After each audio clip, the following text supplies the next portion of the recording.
E aí, meus queridos cinéfilos, tudo bem com vocês? Aqui quem fala é o João Pedro, estamos de volta aqui para mais um vídeo no canal do Cinema com João Pedro. E no vídeo de hoje eu venho aqui falar para vocês sobre o principal lançamento da semana, o qual já está em exibição exclusiva nos cinemas. Ele é um dos filmes mais aguardados de 2024, devido ao sucesso estrondoso do seu antecessor. Ele é um filme que teve uma reação inicial bem mista na sua estreia mundial no Festival de Veneza, e é um filme que vem dividindo a crítica e o público devido ao seu lançamento oficial nos cinemas. Então, sem mais delongas, vamos falar sobre Coringa: Delírio A2.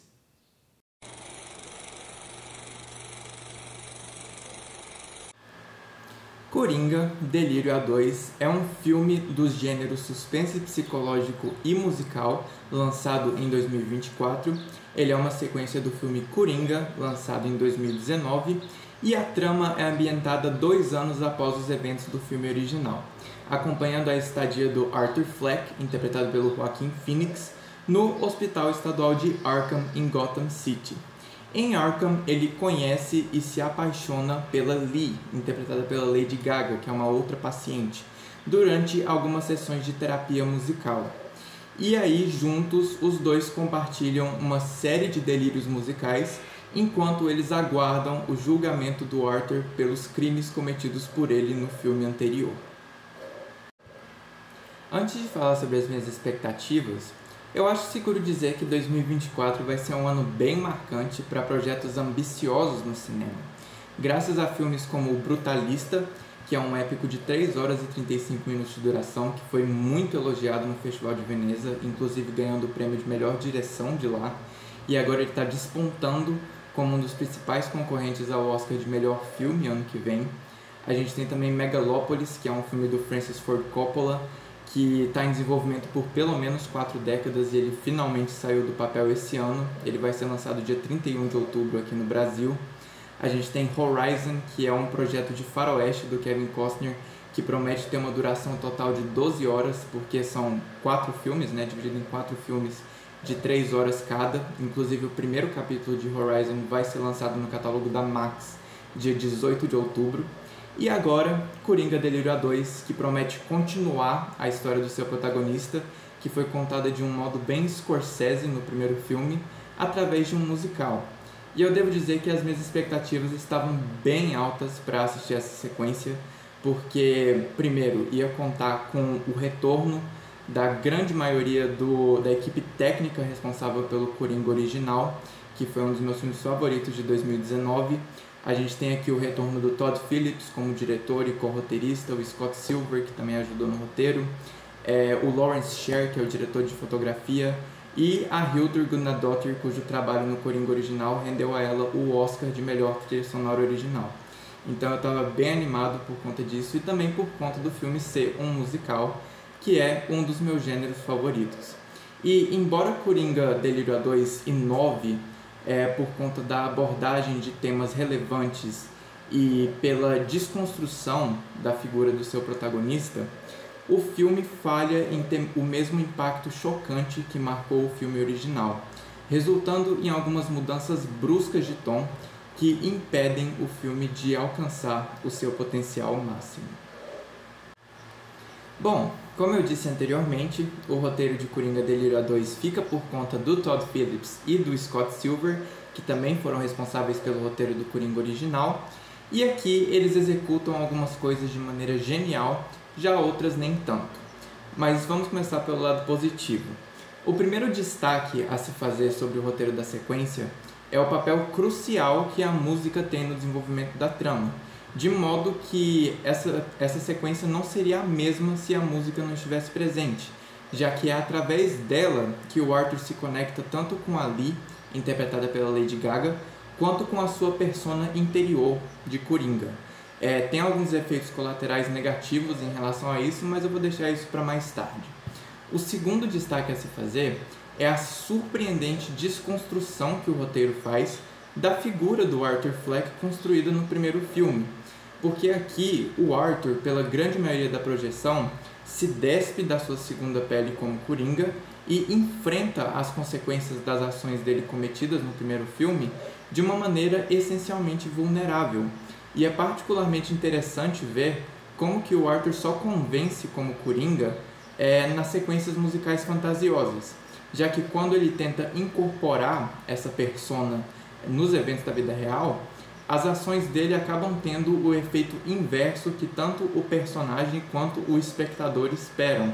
E essa subversão de atitudes e papéis que o roteiro faz do Arthur foi algo que eu achei simplesmente genial, porque é meio que uma subversão das expectativas dos fãs do primeiro filme, né? Em especial dos fãs que gostaram do retrato do personagem no primeiro filme, e eu achei essa desconstrução algo bem ousado, para falar a verdade. É algo que bem provavelmente vai dividir grande parte do público, mas para mim foi algo que combinou muito com a vibe e com o desenvolvimento da trama dessa sequência, então foi simplesmente genial. E um terceiro destaque a se fazer sobre o roteiro é a relevância das temáticas que são abordadas e criticadas aqui em Coringa Delira 2. Por exemplo, a espetacularização que a mídia faz de eventos que são sérios e controversos na história, e como isso pode levar a uma distorção do conceito de entretenimento. Só para vocês terem uma ideia, o Todd Phillips usou aqui como inspiração o julgamento do Johnny Depp e da Amber Heard e os debates presidenciais do Donald Trump para compor a trama e a temática principal do filme, né, que tem a ver com entretenimento. Então ele faz questão de abordar e criticar esse tema de uma maneira bem incisiva e bem criativa, porque ele faz um uso muito legal dos números musicais para pontuar isso. Um segundo tema que é bem pertinente é a toxicidade dos fãs, e aqui eu não incluo só fãs de cultura, mas qualquer tipo de seguidor, porque aqui o Todd Phillips e o Scott Silver usam os seguidores do Arthur para fazer paralelos surpreendentes com o próprio público e também com alguns eventos da vida real. Por exemplo, tiveram algumas cenas envolvendo os seguidores do Arthur que me lembraram muito da invasão do Capitólio nos Estados Unidos, que também foi outro evento que foi altamente espetacularizado pela mídia. Então, isso foi uma coisa que eu achei bem legal. E o terceiro aspecto, que para mim é o aspecto mais ousado do filme, é a criação de personas que podem ser capazes de relevar e relativizar as partes ruins do caráter de alguém, permitindo que as pessoas sintam empatia por essa pessoa. E isso diz diretamente para os fãs do primeiro filme, porque no primeiro filme a gente vê o Arthur construir essa persona que fica num pedestal, que representa um ideal, que luta contra a corrupção e tudo mais. E aqui a gente vê uma completa desconstrução disso. É como se essa estátua que o Arthur construiu fosse completamente apedrejada e a gente conseguisse ver o Arthur do jeito que ele é, que é uma pessoa que é má, inerentemente má, que não tem justificativa plausível para as ações dele. Então foi algo bem ousado que o Todd Phillips fez, mas que eu fico bem feliz que ele realizou, porque foi uma coisa que combinou muito com a trama dessa sequência. Por outro lado, Coringa Delira 2 falha em ter o mesmo impacto chocante do seu antecessor, resultando numa ausência quase completa de cenas memoráveis que realmente vão ficar na mente do espectador por bastante tempo, como o primeiro filme fez.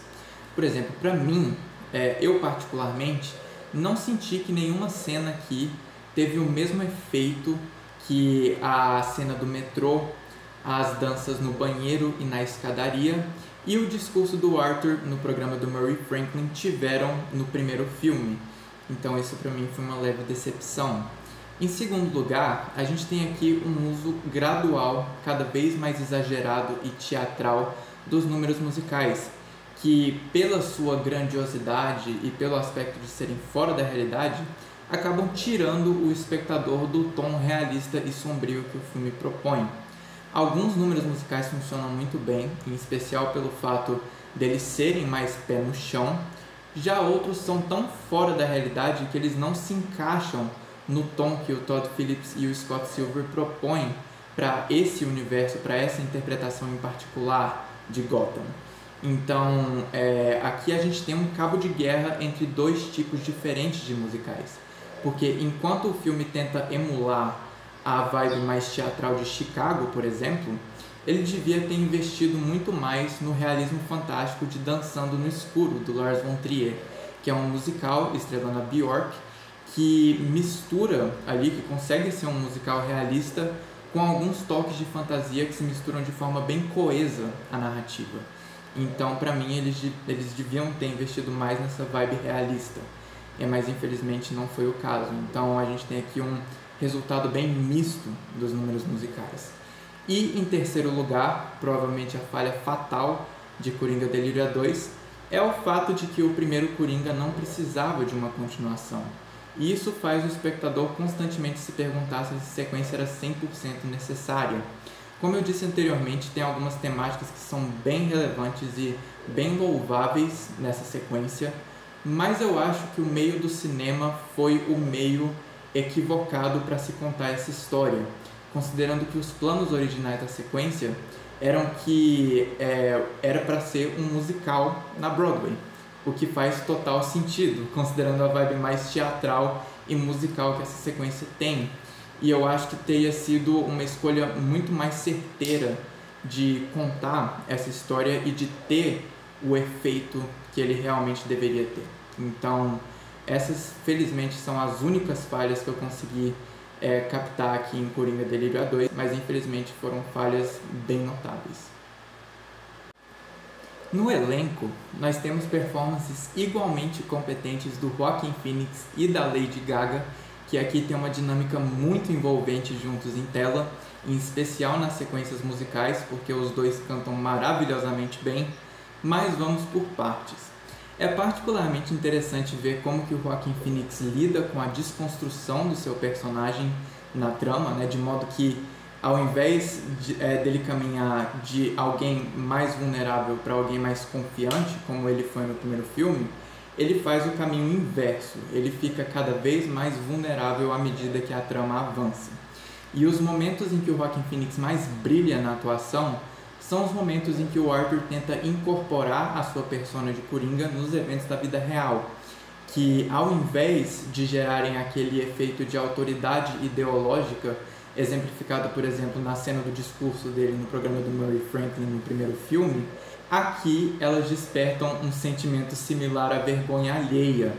Então é bem legal ver como é que essa desconstrução, né, essa subversão do que a gente veio a esperar do personagem é refletida de forma perfeita na performance do Joaquin Phoenix. Por outro lado, a gente não vê muito da Lady Gaga na sua persona completa de Arlequina, a gente vê ela mais como a Lee, mas ela compensa com uma personagem que é fria, manipuladora, moralmente ambígua e que tem uma esperteza e um carisma que servem de contraste perfeito para a inocência, aqui entre muitas aspas, que o Arthur demonstra ao longo da trama. Eu queria muito ter visto um lado mais louco da personagem, como por exemplo algo parecido com a interpretação que a Margot Robbie fez da Arlequina, mas acaba que o realismo que a Lady Gaga consegue injetar na personagem combina muito com o tom que essa interpretação que o Todd Phillips criou quer ter. Então, em relação à atuação desses dois, eu não tenho absolutamente nada a reclamar. Além dos dois, a gente conta com o retorno de alguns dos membros de elenco do filme original, que acabam sendo cruciais para a desconstrução da figura do personagem do Joaquin Phoenix. A gente tem aqui o retorno da Zazie Beetz, do Lee Gill e da Sharon Washington. O Lee Gill, em especial, que interpreta o Gary, né, que é o ex-colega do Arthur como palhaço de rua, ele protagoniza o que eu acho que é o melhor momento de Coringa Delírio 2, graças ao medo e ao terror que o ator consegue transmitir em tela. Já os personagens novos, que são interpretados pelo Harry Lottie, que inclusive faz o Harvey Dent, que é o Duas Caras, o Brendan Gleeson, a Catherine Keener e o Steve Coogan, infelizmente eles não são tão memoráveis como personagens coadjuvantes, como por exemplo o Robert De Niro foi no Coringa original. Mas mesmo assim, eles têm ótimos desempenhos que ajudam muito a veicular as temáticas que a narrativa quer transmitir. Então aqui a gente tem um desempenho ótimo de elenco, eu não tenho absolutamente nada a reclamar aqui, porque aqui todo mundo fez um excelente trabalho. Nos aspectos técnicos, nós encontramos as maiores chances que Coringa Delírio A2 tem de faturar alguma coisa no Oscar ano que vem, graças ao trabalho fantástico de direção de fotografia e direção de arte, porque aqui eles têm um contraste entre diferentes tons que não era presente no primeiro filme. Por exemplo, a direção de fotografia do Lawrence Sher. Ele aqui continua a retratar Gotham e Arkham através de uma paleta de cores bem fria, porém, nos números musicais, que são sequências que podem ser altamente fantasiosas, o visual é bem mais brilhante, bem mais energético, bem mais dinâmico e tem um que a mais de movimento nessas sequências. Então a gente tem esse contraste que é muito bem executado através da direção de fotografia. O mesmo se pode dizer em respeito à direção de arte, porque enquanto os cenários de Gotham, em especial Arkham, são retratados como lugares sujos e imundos, as locações presentes nas sequências musicais são bem mais agradáveis, são bem mais atraentes, e mesmo que elas fujam um pouco da realidade, né, do tom mais realista que o Todd Phillips propõe para o filme, são locações e são sets que chamam a atenção, e é isso que importa. É algo drasticamente diferente do que se vem a esperar de um filme tão realista quanto o primeiro Coringa, mas é algo que realmente é louvável pela sua ousadia e pela sua vontade de ser diferente. Então eu achei esse contraste, tanto na direção de fotografia quanto na direção de arte, muito bem trabalhados, e eu acho que são as maiores chances que o filme tem de faturar alguma coisa nos Oscars ano que vem.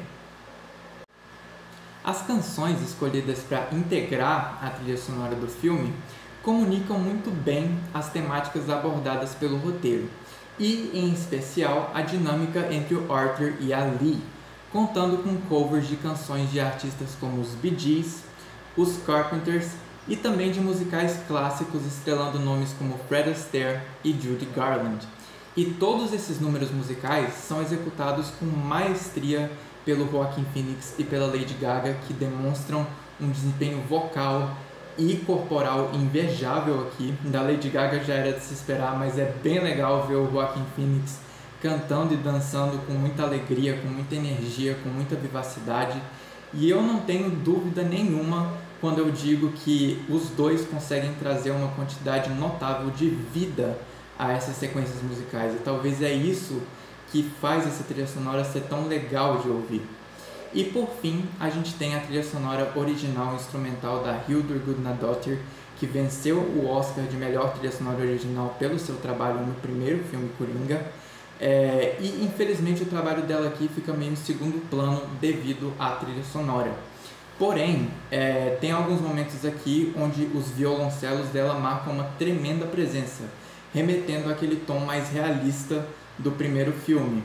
E uma coisa bem legal de se notar é como que a trilha instrumental dela consegue fundir muito bem com as canções que o Joaquin Phoenix e a Lady Gaga cantam. E isso cria um efeito bem legal na trilha sonora. Infelizmente, ela não chega ao mesmo patamar do trabalho dela no primeiro Coringa, mas mesmo assim a Hildur Guðnadóttir continua fazendo um excelente trabalho. Resumindo, devido a algumas escolhas criativas resultando em deslizes narrativos e na quebra constante do tom do longo original, Coringa Delírio A2 no final das contas não tem o mesmo impacto chocante que fez o seu antecessor ser tão marcante. Porém, é impossível não admirar a ambição ousada que o Todd Phillips teve ao conceber essa sequência através das temáticas relevantes do roteiro, das atuações altamente competentes do Joaquin Phoenix e da Lady Gaga e da evolução magistral na execução dos seus aspectos técnicos. Eu finalizo essa resenha com uma nota 8 de 10. E se vocês gostaram desse conteúdo, gente, não se esqueçam de dar aquele apoio curtindo, comentando, compartilhando, se inscrevendo no canal, porque tudo isso me ajuda muito. Eu espero que vocês tenham gostado. Até a próxima. Falou!